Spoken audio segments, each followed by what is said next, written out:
विधानसभा अध्यक्षांकडे आक्रमकपणे धाव घेणं आणि त्यांच्याशी उद्धट वर्तन करणं हे अत्यंत अशोभनीय असून अशा प्रकारचा आम्ही तीव्र शब्दात निंदा करतो, असं स्पष्ट मत राज्याचे मुख्यमंत्री देवेंद्र फडणवीस यांनी आज व्यक्त केले। विधानसभेच्या पवित्र सभागृहात प्रत्येक सदस्याला आपली भूमिका, आपले विचार आणि भावना व्यक्त करण्याचा अधिकार आहे।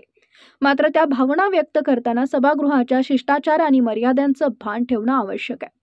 परंतु नाना पटोले यांनी जे वर्तन केलं ते सभागृहाच्या प्रतिष्ठेला बाधा आणणारं असून पूर्णपणे अनुचित आहे, असं फडणवीस यांनी सांगितलंय। विधानसभा अध्यक्ष डॉक्टर राहुल नार्वेकर हे संपूर्ण सभागृहाचं नेतृत्व करतात आणि सभागृहातील कार्यवाही सुरळीत पार पाडण्याची जबाबदारी त्यांच्यावर असते। अशा अध्यक्षांकडे जाऊन आक्रमकपणे धाव घेणं आणि दबाव टाकण्याचा प्रयत्न करणं हे लोकशाही मूल्यांना धरून नाही, असंही फडणवीस यांनी स्पष्ट केले।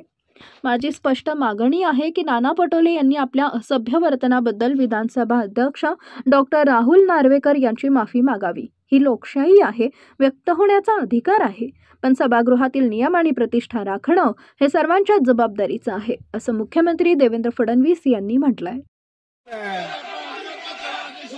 सभागृहाची बैठक 5 मिनिटांसाठी स्थगित केली जात आहे। अध्यक्ष महोदय, एखाद्या विषयावर भावना व्यक्त करणं वेगळी गोष्ट आहे आणि थेट अध्यक्षांवर धावून जाणं हे अशोभनीय आहे। अशा प्रकारे अध्यक्षांवर जणू काही अध्यक्षच दोषी आहेत अशा पद्धतीनं अध्यक्षांवर धावून जाणं हे या सभागृहात आम्ही पहिल्यांदा पाहतोय। लोक वर गेले नाही तसं नाही आहे, पण ही पद्धत कुठली आहे की अध्यक्षांच्या अंगावर धावून जायचं? ही पद्धत योग्य नाही, अतिशय अयोग्य पद्धत आहे।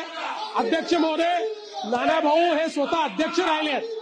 अध्यक्ष राहिलेल्या व्यक्तीने अशा प्रकारे अध्यक्षाच्या अंगावर धावून जाणं हे योग्य नाहीये।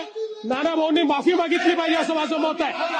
नाना भाऊंनी माफी मागितली पाहिजे, त्यांनी माफी मागितली पाहिजे। अध्यक्ष महोदय, सभागृहाचं कामकाज नियमित चालण्यासाठी मी विधानसभेचा अध्यक्ष म्हणून माझ्या नानाभाऊ पटोले यांना दिवसभरासाठी सस्पेंड करत आहे।